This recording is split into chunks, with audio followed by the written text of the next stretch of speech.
It's a beautiful morning. I think I'll go outside for a while and just smile. Just taking some clean fresh. Good evening, ladies and gentlemen, and welcome to the House of Krebs. If so as please, leave your shoes by the door, and we can proceed with tonight's festivities. Okay, guys, this time around we're going to be doing a 1v1 on Carpiquet. Alright, guys, so alright, I have absolutely no clue how to pronounce this map. However, Google tells me that it is Carpiquet, thankfully to its Google Translate abilities. So absolutely love that. So apparently this map is Carpiquet, and it's something that we don't usually see. In fact, this is going to be the first time I've ever casted this map, and in fact I don't believe I've actually played it that much at all. And that's just due fact that it's not very a popular map. It's not what people usually like to play in the rotations of 1v1 maps.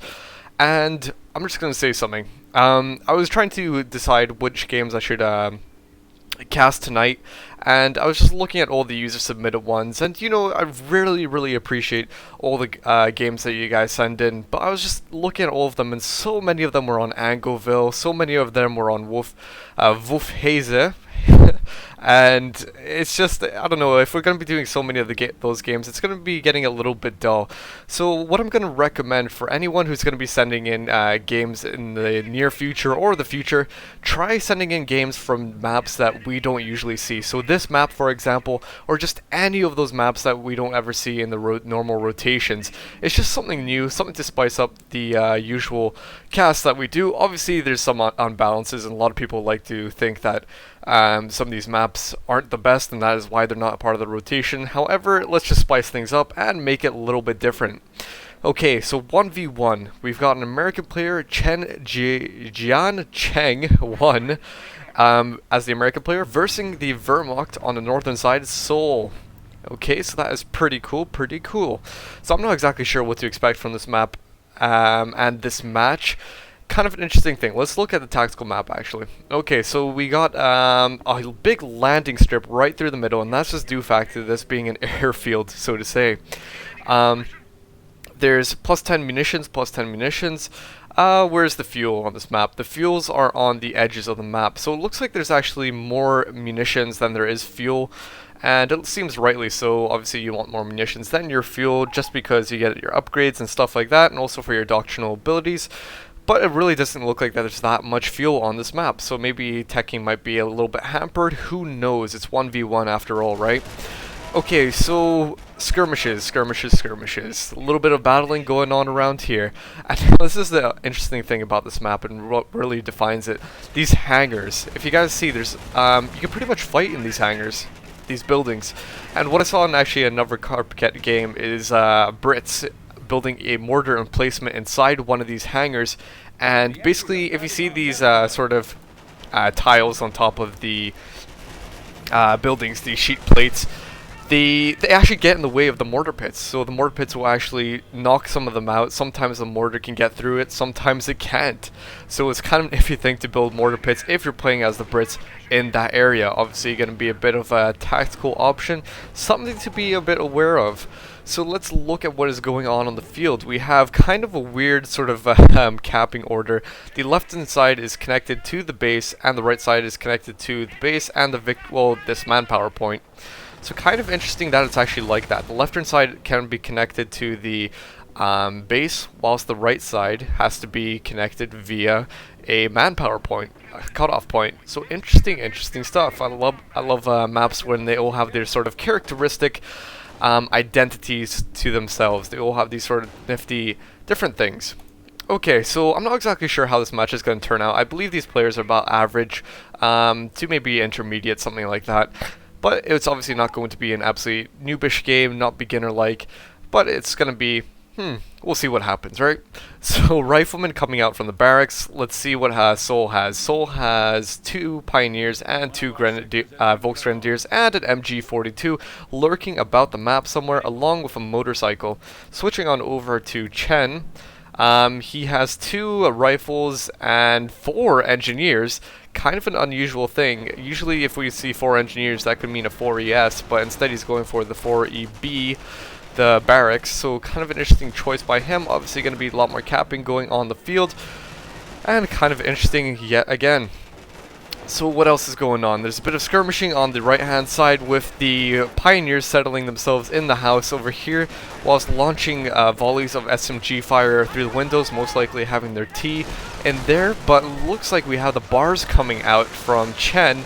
And if we actually look at the map, if you guys look at the mini-map, just due fact to there being so many engineers over the Pioneers, this is why we have such great map control by the Americans, and hence why they can get their bars out so quickly. If you look, they still have 34 munitions, plenty. Volksgrenadiers engaging the riflemen head-on, very close range, kind of an iffy thing, even if you're in cover. Even if there's no bars on the riflemen, it's still a bit of an iffy thing since the riflemen are better close range, but especially when there's bars, you really got to avoid these sort of confrontations and know which battles you should be fighting. If you know you're not going to win it, then just get the heck on out of there, because there's no point in losing those guys.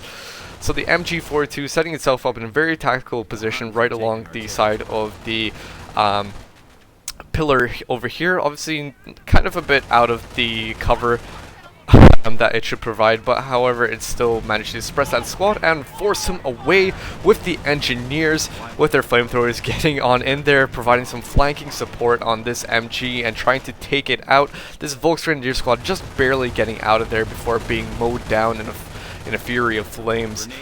This engineer squad is just about to get killed. I'm not sure why they didn't retreat, and this is just due fact yet again that these guys are more intermediate average players.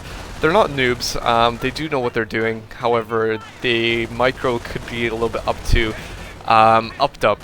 But then again, the reason I chose this is because it's on a different map. I really wanted to cast something different, not just something on Angleville, Longres, that stuff like that. So MG fire going down on the building over here, and this MG42 over here. Kind of an iffy placement to have an MG42 that's so badly low on health. However, at least the motorcycle is nearby to provide some sight, just to see if there's going to be any flanking squads coming out from the sides. What else is going on the left-hand side? We got just some Pioneers with the flamethrowers just capping away, regaining what territory they can.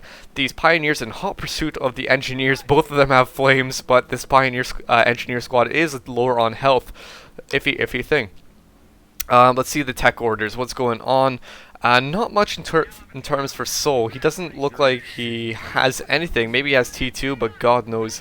What else is going on down here? There is a triage center, so very good. Going to be giving some health out to the engineers, and very good. So anyway, what do you guys think about the new maps that they added in TOV? I get a lot of quite an impression that a lot of people don't actually like the maps that were added in the 1v1 rotations. It seems like a lot of people are just going to be playing those as basic match maps. And you know, it's sort of funny, like Longres and Angleville, very good maps. However, I would like to see the rotations get mixed up a bit. And in all honesty, I wish this were possible, but I doubt it is at the moment. But say if they could have like randomly generated maps, I think that would be absolutely amazing. I remember previous games, I think StarCraft, actually the first StarCraft was one where you could get randomly generated maps. And, you know, obviously it'd be a lot more complicated to do in a game like Company of Heroes. There'd be balancing issues and stuff like that. But then again, balancing issues aside, I mean, if it was a completely random map, people wouldn't even know what to be looking for, correct? So it wouldn't really matter, to be honest. I think the whole thing of doing stuff randomly and without actually knowing the map would, in a way, actually expose the real skill of players and just show how good they can adapt to their environment and situations like that. I would really love to see that, but you know, I sort of doubt that would actually happen in Company of Heroes. Maybe in Company of Heroes 2, but that's just my wishful, hopeful thinking. Love to see that if it did happen. So Sniper coming out from Sol, very interesting choice by him. He seems to be in T1 for quite a while now. Maybe that's due fact to him having only plus 10 fuel rate. So he must have gotten to T2 by now. However, he probably just hasn't built the Krieg barracks, or can afford it actually just yet. Or maybe he's just going to be skipping right to T3, God knows really. There's a big amount of options. So, oh my god, a grenade just coming down on top of the Volks, just barely managing to get away from there. So it looks like the Rifleman gonna be getting pretty much everything. The bars, the grenades, the only thing we haven't seen is sticky bombs. So we could maybe see that. I mean, it's quite kind of an option at the moment. If he's gonna be going for pretty much everything, all the upgrades for the Rifleman, who knows, maybe he'll go for those sticky bombs. Right hand side being captured away by the Volks, and points wise pretty much equal right down the line. 442 for the Axis, 461 for the Americans. So engagement between the motorcycle and the flamethrowers. Motorcycle, I don't believe, is actually going to win this. I mean, look at this, the amount of damage that is coming down from the flames. Really got to be careful about that and get the heck on out of there. So there he goes, he's just running away to fight another day, get repaired up obviously, and here we go. So this is why we didn't see T2. He skipped right on to T3 and going for the Sturm Armory. Interesting choice. I'm guessing he sees like a lot of barracks units and engineers and just lots of upgrades for the Riflemen, so maybe he's not expecting there to be any tanks coming out yet. So maybe that's why he's building the Sturm Armory, maybe going to go for Pumas to combat all the Riflemen, all the infantry. So the Riflemen just, I don't even know what the heck that was, just lobbing a grenade where the MG42 was. Okay, I suppose if he wants to just lob it at random dirt and make a plume, then why not? The Riflemen engaged in the Volksgrenadiers, and an officer being built from the Sturm Armory. What? This is very strange. I wasn't even expecting that from this game. I mean, I've skimmed through this game, but I didn't see an officer. Wow. So let's see what happens with this guy, this beefy gentleman, this absolutely beautiful guy. Let's see what he can do in terms of usefulness. I was watching SNF the other night, or actually last night, since yesterday was Sunday. And SNF, that's Sunday night fights, and it was just like some games between Sandland and Automed, and Sandland was actually using an officer in that game and toying around with Automed, so it's kind of interesting to see the officer being used, and it, funnily enough, was actually being a bit effective by using the forced retreat, 50 ammunition to retreat one squad. Obviously, if you don't have Terror Doctrine and you have that, then it's going to provide a sort of weakened version of the Terror Doctrine propaganda war. So let's see what else is going on. The sniper being very good at taking out these Riflemen. The Riflemen just going to stay here. No, they are retreating. We saw that Volksgrenadier squad go down a bit earlier there, and it looks like the Riflemen are setting up for some sort of flank, possibly. Who knows? The MG42s are set up quite alright. This MG42 providing back support for this one. Looks like he is going to reposition himself just because he can see the gentleman coming in from the sides. But no, it doesn't even look like he's going to be repositioning himself. Now it does. But I guess he must have not seen that before. But we have a flanking Puma coming around the side to take on the Rifleman. Oh my god, that MG42 absolutely devastating, obliterating, gone and gone and gone and gone. So what is he gonna do? No, this is absolutely not needed whatsoever. I know it's very good to take an MG42 or Panzerschreck when you can. Panzerschreck, why not? MG42 or like a pack or something like that. There's no point in sacrificing your Rifleman squad just to grab it and then retreat.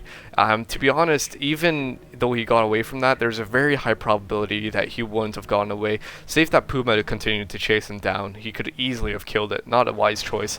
However, this is again why these players are intermediates and not the absolute best, but they do have a general idea of what they are doing. So where is that terror or that officer? He's supervising the Sturm Armory, so going to be producing stuff from there a bit faster. You know, this is the funny thing. Company of Heroes has been out for about 5 years now, possibly 6, and basically the officer, in my opinion and the opinion of others, many others, is that it's not worth its cost. It really comes out at a time where it's not needed, where you have to be focusing on anti-infantry and anti-tank. So I'm not exactly sure if the officer is the absolute most brilliant thing to build. Especially when all you're going to be doing is supervising the construction of Pumas and stuff like that out of the Sturm Armory when you don't even have the resources for that. Absolutely love that thing right there. The Rifleman could actually retreat between the between the pillars here, the columns, but it doesn't look like the Puma was actually able to maneuver itself between there. So pretty cool that you can have a sort of selective semi-permeable membrane, or so if you want to call it in a biological sort of form, that permeates the correct sort of units to go through the infantry rather than the tank. So pretty cool. Let's see what is going down here. We've got the tank depot from the Americans, and that's why we see the M18 Hellcat obviously going to be contesting this Puma very, very well, and coming out at a very good time, considering that the Puma has just basically come out to fight those riflemen. Now that the Hellcat is out, it's just going to absolutely negate the effect that the Puma was meant to have. So we have the Sturm, or the Blitzkrieg Doctrine, selected by the Wehrmacht player, and there we go, just sneaking on by with the Panzerschreck and just about to launch a shot. There we go, one side armor shot, taking it down to half health. Very, very good. And a second Panzerschreck being upgraded on there. Kind of an iffy thing to be doing 2 Panzerschrecks on one squad so early on, but then again, it is quite early on, and we don't have much manpower to get that second Stormtrooper squad out, and he really needs that anti-tank right now. Okay, so let's see what else. Some engineers capping down here, and the Nuremberg is being absolutely taken out by this M18. The Nuremberg doesn't look like it's going to be, doesn't look like it's going to be repaying its cost in terms of damage and kills, so that was eliminated. The MG42 just barely getting out of there. The M18 taken out. Very good job by the Stormtroopers. Very effective. Double Panzerschrecks on there.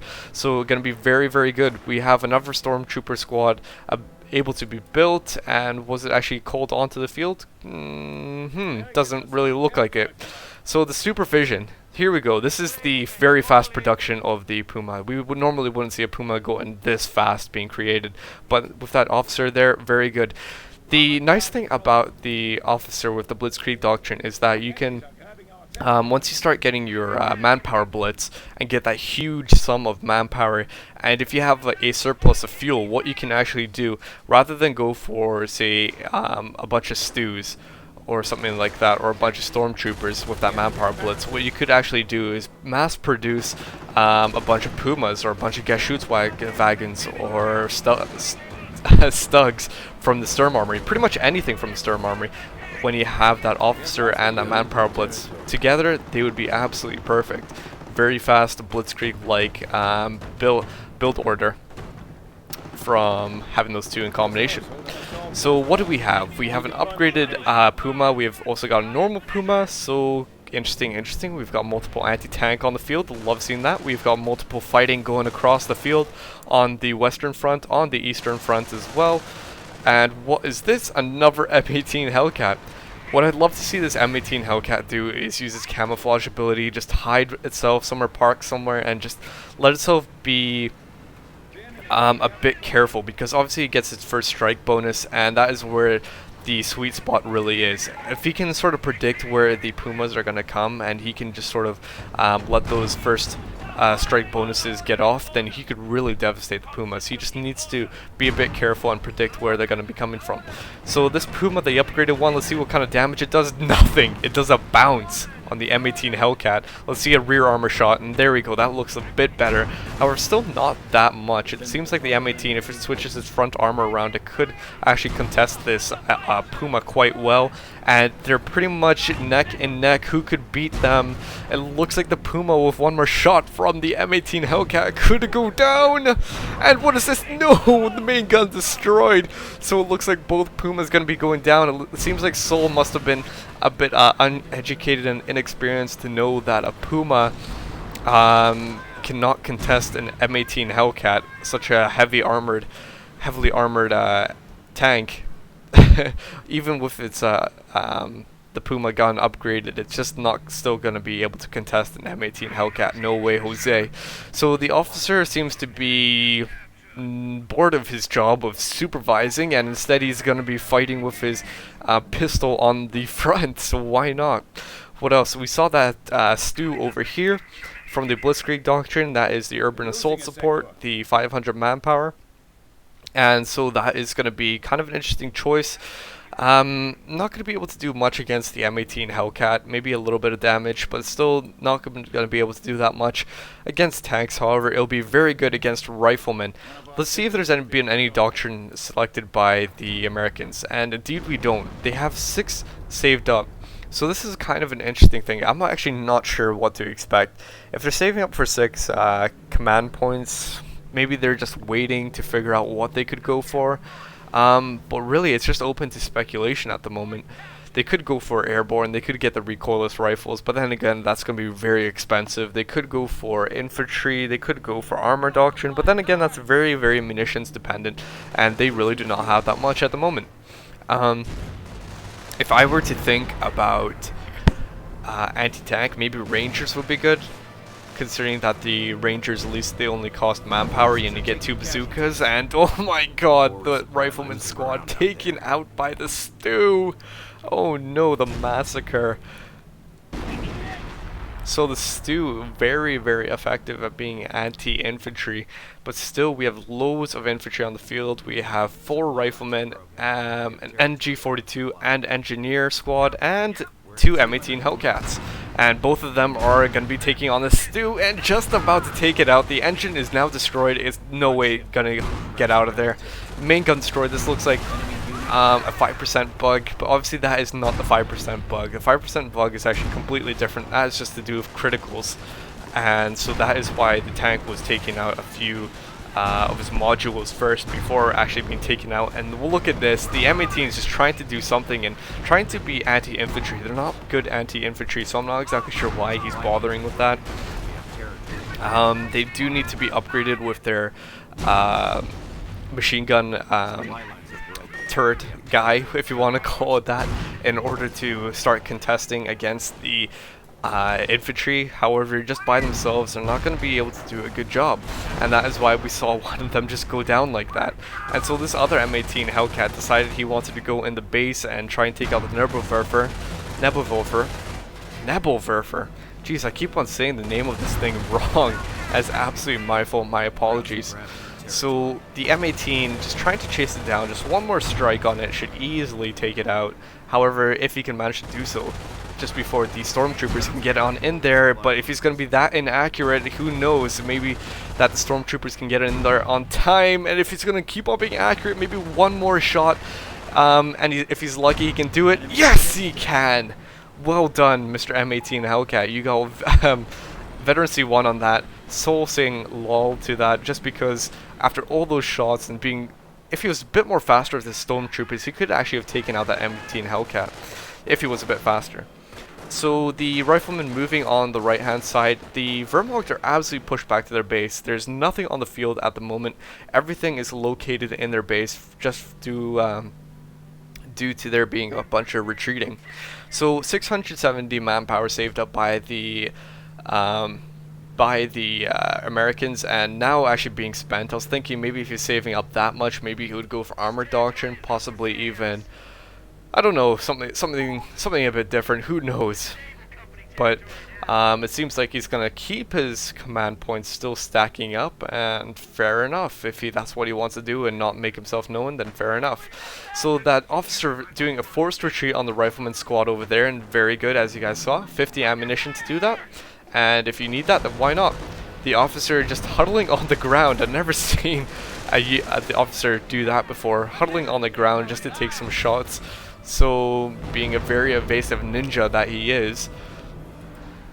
And this is where the Axis might is coming back into the battle.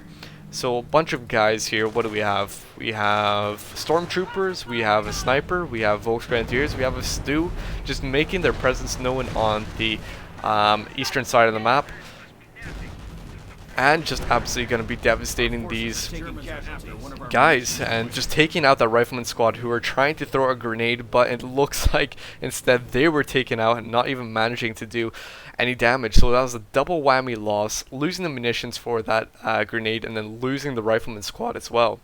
This rifleman squad obviously very afraid of what is about to come. They're going to be going through a narrow sort of passageway along the forest to try and evade any of the attacks coming forward, whilst the Americans obviously recognize that there's no Axis presence on the western front, or actually capping away all the points right up until the base sectors. So pretty much the map is still in favor of the Americans. They still have a majority of it going about in their possession. So what are they doing? They're just massing up all their guys, going to be moving them all back to the front. We've got another M18 Hellcat, and it seems like all the Americans are quite steadfast on keeping with these with this strategy. The riflemen, the M18s. It's just he needs to use the M18s a little bit more careful. So we have veterancy 1 on the Stu. That is obviously due to the vehicle veterancy from the Kampfkraft Center. There it is. And if you guys never noticed, the Kampfkraft Center actually changes its look depending on what veterancies you get. So the antenna can get upgraded. You can get these little this sort of command thing. You can get tables. You can do all that nifty stuff when you upgrade your Kampfkraft Center, if you haven't noticed that. So let's see what else is going on. The Americans moving in on the right hand side, obviously that is what they were trying to do, and just messiness across the field. So the rifleman squad that were trying to evade all the attacks managed to cut off the munitions point over here. Interesting choice to do that. Is there actually a reason? Sol, switching on over to him, has plus 16 munitions but 308 saved up. That's probably just due to there not being really much in terms of munitions that he needs. All he can pretty much spend his munitions on is mines and a Panzerschreck. And throughout this game we've only seen one mine, and that was it. I'd like to see more mines come down, especially when you got 263 munitions saved up just like that. So the Stu just the Stu is facing in opposite directions there, if you saw. Actually no, one of them was a Stug, never mind. One was a Stu that was facing for the infantry, and one is the Stu that is trying to take on the M18, but not gonna happen because 2 M18s, and this one achieving veterancy 3. Wow, very impressive. This thing is gonna be an absolute beast. It just needs to be repaired though. The engineers need to get on in there and get itself repaired. So switching on to Chen, does he have any engineers? Yes, he has 2 in fact, so that is very good. But still no doctrinal choice. I'm really anticipating what he's gonna choose from this. So MG42 capping away at the fuel point over here. Kind of funny that he's doing that rather than actually setting it up. I suppose he just wants to cap away at some points. But we have a single man MG42 from Sol, just hanging about, running across the field, doing a few laps. And another grenade. And this is where the micro really goes down. Oh my god, losing that stormtrooper squad, that is a big loss. Especially the Panzerschreck, which is in the hands of the Americans now. They have the veterancy 1, a few more veterancies, and they'll be absolutely insane with that Panzerschreck.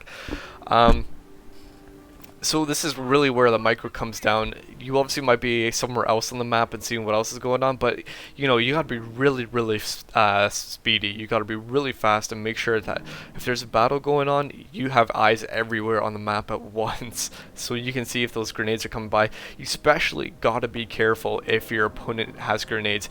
I think it just, if your opponent doesn't have grenades, you can let yourself off a little and not be as careful. But if they do have grenades, you just need to step up your micro just another level and make sure that nothing bad's going to happen. 3 M18s. This one still, it was repaired, and still is being repaired. That's good. So 3 M18s, and what the Wehrmacht have doesn't look like much, to be honest. He has pretty much nothing. He has a stormtrooper squad, that officer, sniper, Volks, and pretty much just a mixture of stuff, but no tanks. The only anti-tank he has is this 1 Panzerschreck stormtrooper squad. Double Panzerschreck, should I say. What is going on the left-hand side? The officer being fired at. So instead, he is going to be forced retreating the rifleman. Very good choice by him. However, 15 munitions. You got to be a bit careful with that. Obviously 50 munitions, if you use that multiple times throughout the game, it's going to be quite tolling on what you can do. 920 manpower saved up. So what is he trying to plan? Maybe he's going to be going for the Tiger. I imagine so. I imagine that's what he's going to be doing if he's saving up so much so much manpower, and indeed that is what he is doing. So there comes the Tiger, veteran C1 on that beast of a thing, just coming out onto the field. Definitely something that he needs at the moment, considering the only anti-tank he has are the stormtroopers. Now he has the king of, well, not the king of kings, but the queen of kings, I suppose you could say. The King Tiger, obviously being the bigger king than the Tiger itself. So the M18s just moving along the right hand side, but still no idea of the Tiger being on the field. Obviously, being a smarter player, you would have to recognize if your opponent has stews out and is continuing down that path, it's likely that he is going to get a Tiger. So maybe that's why we see the 3 M18s. Maybe that's why he's just planning ahead of time, getting that anti-tank out. Plus he has the stickies on his rifleman, and now the Tiger is knowing, Tiger, get the heck on out of there. You gotta be careful for sticky bombs. And here we go, two guys taken out per shot. This rifleman really needs to get out of there, and there we go, just getting out of there. But can the sniper take him out? No, he's gonna miss. He's gonna fail marksman. He's going to be an epic fail marksman. But yes, he can actually take it out. Even though missing 2 shots, why not? As long as you can do the job in the end, you're a winner. Big, massive movement of guys along the right-hand side. It looks like the Tiger's going to have to get in there. But we have the M18s landing on a mine, and the Veteran C3 M18 landing on it as well. That is especially important since this is going to be the prime target. Take this beauty of a thing out first, but the Tiger, obviously being damaged by the rifleman squad from the sticky bomb, cannot move fast. Gonna be an iffy thing. The stormtroopers meeting the M18s halfway through the map. It looks like the M18s are gonna try and go for a base rush and do some sort of damage, but they're setting themselves up in a very awkward situation. Behind them are a bunch of stormtroopers and Tigers. How the heck are they gonna get on out of there? We've got another stormtrooper squad over here with the Panther-Treks coming down. Gonna be upgraded on them. That's gonna be obviously providing some anti-tank support. So, oh no, this is not looking good. Loads of damage, loads of kills coming down. One more shot on this stormtrooper squad will take it out. However, one shot on this M18 will take it out as well. So it looks like this M18 is getting in the way, perhaps to take the bullet, but no, it looks like he's gonna get out of the way of there, and instead the damaged M18 took the bullet, and this M18 Veteran C3, just a way to go down. This is gonna be so bad to see. Oh man. And yes, it goes down. That is a big loss for the Americans. So switching on over to the American, has still not chosen anything. Man, I swear if he had the armor doctrine right now and had the field repairs or the Allied war machine, that would have helped so much. Preferably probably the field repairs, just so that they could get that Veteran C3 repaired up, and continuing on their assaults, they could have actually done a lot more damage there. So the Tiger's still not really repaired. I'm not exactly sure why. Maybe the Pioneers were killed. Who knows? But it looks like it's going to come down to points now. 117 for the Americans, 364 for the Wehrmacht. So the Wehrmacht, even though they're being pushed back in terms of the strategic points, they have a load more victory points. But all 3 VPs in the hands of the Americans now, so the ticker is going down at a very fast pace against the Wehrmacht. So the Americans really need to start considering, what are we going to do? We need to get the VPs back in our hands and possibly hold them to suck the Wehrmacht dry. So now we have a doctrinal choice by the Americans. They've gone for their armor doctrine a bit too late. I would have loved to see that sooner in those engagements using the field repairs or the Allied war machine. But now we have a Sherman Calliope coming out. So the Calliope going to be providing some anti-tank support. Going to be good at killing the stormtroopers and harassing the base. However, maybe it might have been wiser to go for the Pershing to contest this Tiger, but who knows? I mean, if we look at what's going on in the field with that Calliope, just absolutely devastating the Stug. Damaged engine, destroyed gun, stormtrooper squad almost taken out in that barrage. So very good use of the Calliope there. Let's take a look at what its kills have. 3 infantry kills already. Very well done. It looks like this Stug was taken out. I believe it must have been by a sticky. There's no way it could have been by the rifleman fire. Who knows though? but it must have been a sticky that took out that stew. And instead, the Wehrmacht are now capping away at the center point, 295 to the Wehrmacht. So they really need to capture these points. Let's see what the Wehrmacht have in terms of infantry. They only have 2 pioneers, a Volksgrenadier squad, and that MG42. This is just because the unit preservation hasn't been the absolute best throughout the game for both players. If they had the unit preservation right up there and above the roof, above the ceiling, they could definitely have had loads more squads out, doing a load more things. But instead, like that, for example, losing that MG42 from a Calliope barrage, he could have captured that point, and even if as soon as that Calliope barrage was seen and coming down, he could have retreated and kept that MG42 alive. But instead, now it's dead and wasted. Loads more infantry for the Americans, so this is really still open up to who could win this. I mean, there's absolutely no telling. 117 points for the Americans, 272 for the Wehrmacht, and only a few more minutes to go, and yet there's still a Tiger, there's still M18s and a Calliope. Who knows? This is still really just up in the air. A big toss of a coin, just a flip of a coin. So I'd really like to see what's going to happen out of this. So the infantry, let's see what's happening with the infantry.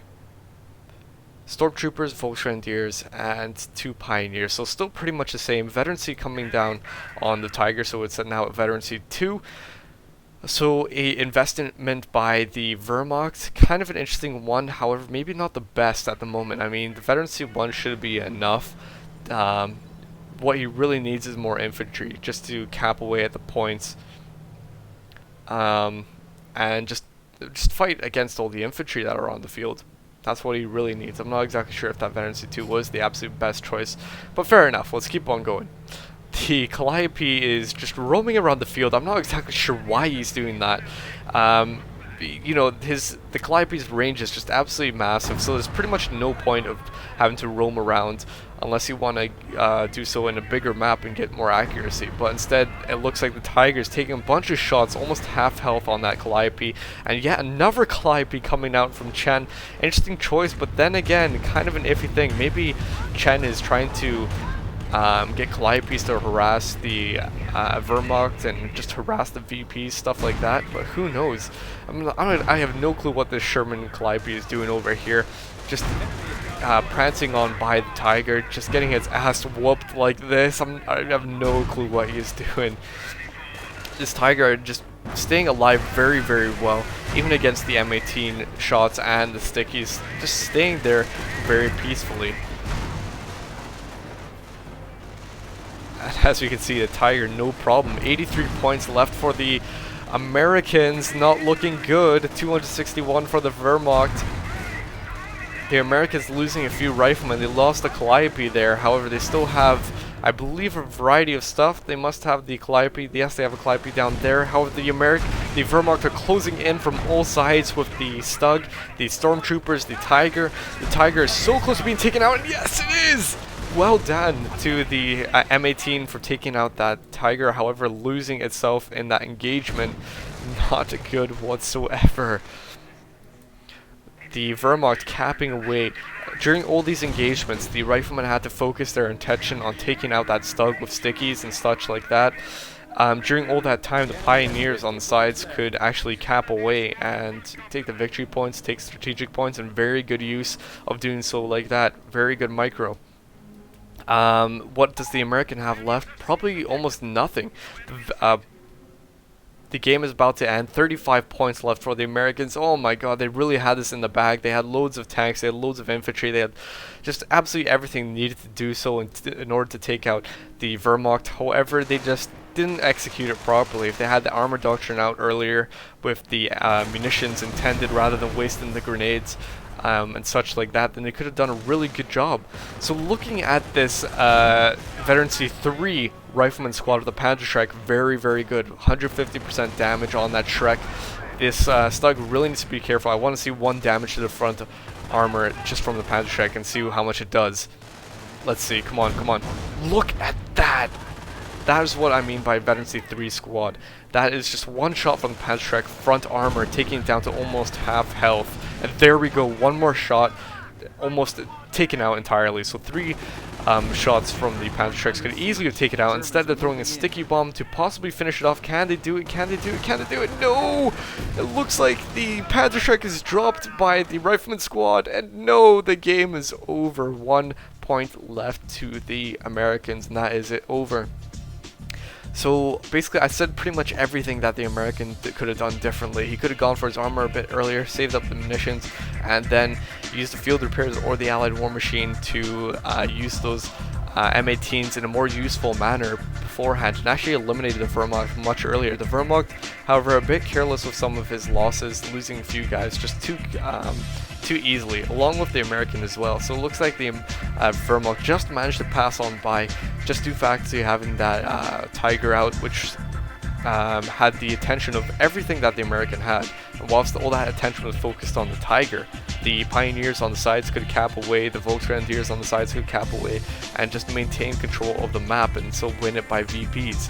So very well done to Sol for winning that match, and a very enjoyable match as well, because I really like playing doing a cast on different maps. So if you guys want to send in a cast next time, make sure it's on a different map, and I'll try and give you some priority. So anyway, guys, hope you all have a very nice day. Hope you enjoyed the cast. So anyway, this is Krebs Coho, and see you guys later.